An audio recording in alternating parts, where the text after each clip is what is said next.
Salut Barbara, j'espère que ça va. Eh ben écoute, aujourd'hui j'ai présenté une série de livres. J'en ai trois pour le moment, mais je pense en avoir plus. Je t'ai déjà fait une lecture, je mettrai probablement dans la description des liens. J'ai déjà fait une lecture de celui-ci, Quantum Physics for Babies, et j'en ai reçu deux autres depuis, qui sont Evolution for Babies et ABCs of Biology.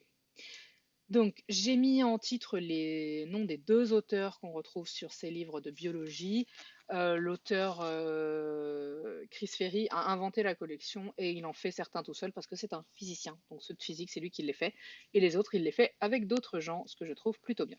Donc, euh, ce sont des gens qui travaillent, qui sont chercheurs et qui ont été amenés à devoir expliquer leur métier à des enfants en bas âge et qui se sont rendus compte que c'était pas si facile et qui ont décidé de créer des supports. Alors, personnellement, je suis absolument fan de ces supports. Mon enfant adore. Alors, je tiens à dire que non, il ne comprend pas tout. Mais il aime vraiment beaucoup le visuel, qui est un visuel eh ben, assez simpliste, en fait, hein. Du coup, il n'y a pas de grosses difficultés et il n'y a pas d'erreur. À aucun moment, il y a des choses fausses ou des simplifications qui sont trop tellement fortes que c'est faux. Bah alors du coup, ils vont pas très loin dans l'explication, mais ils vont quand même suffisamment loin pour que on ait les premières notions. Et ils concluent d'une façon, alors attends, pardon, comme ça c'est mieux, d'une façon absolument merveilleuse que ça y est, l'enfant est enfin un physicien spécialiste du quantique. Voilà, donc moi je trouve ça très mignon, et puis c'est vraiment les premières bases, finalement assez drôles. Donc ça c'est pour la physique. Moi la physique quantique j'y connais pas grand-chose, donc j'avais pas un référentiel fort pour comprendre. Donc j'ai été intéressée par prendre des choses sur la biologie, qui est bien plus mon domaine comme tu le sais. Et voici l'idée de l'évolution.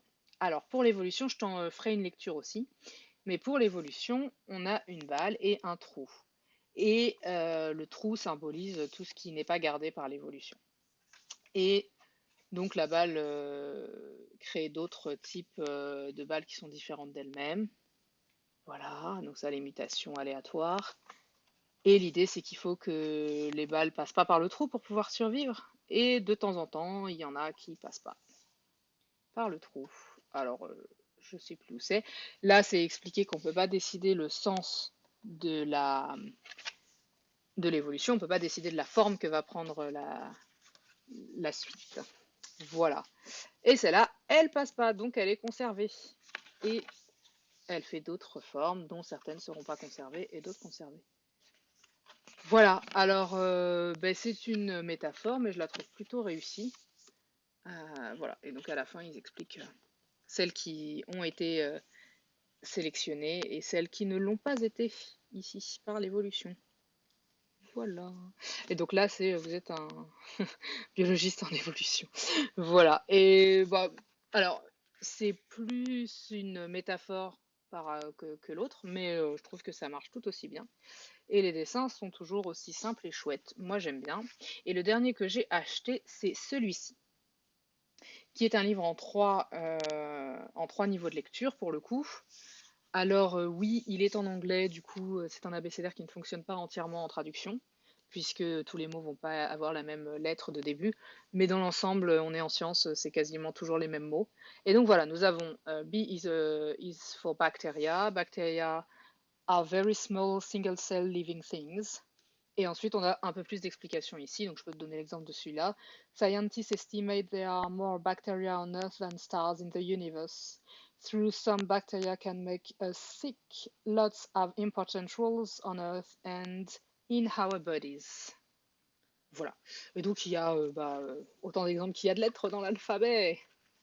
Et c'est plutôt chouette. Là, par exemple, il donne des exemples en disant que on a les têtards qui sont des larves, mais aussi les chenilles ou voilà.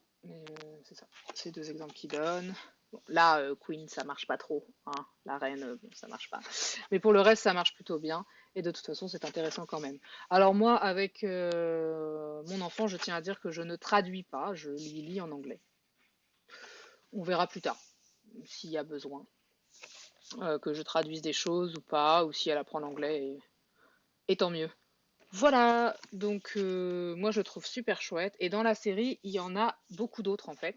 Il y a plusieurs abécédaires, mais il y a aussi beaucoup d'autres livres de ce genre. Voilà, voilà. Et je pense en prendre d'autres parce que je trouve ça vraiment sympathique. Je te montre juste ça pour que tu vois que il y en a d'autres.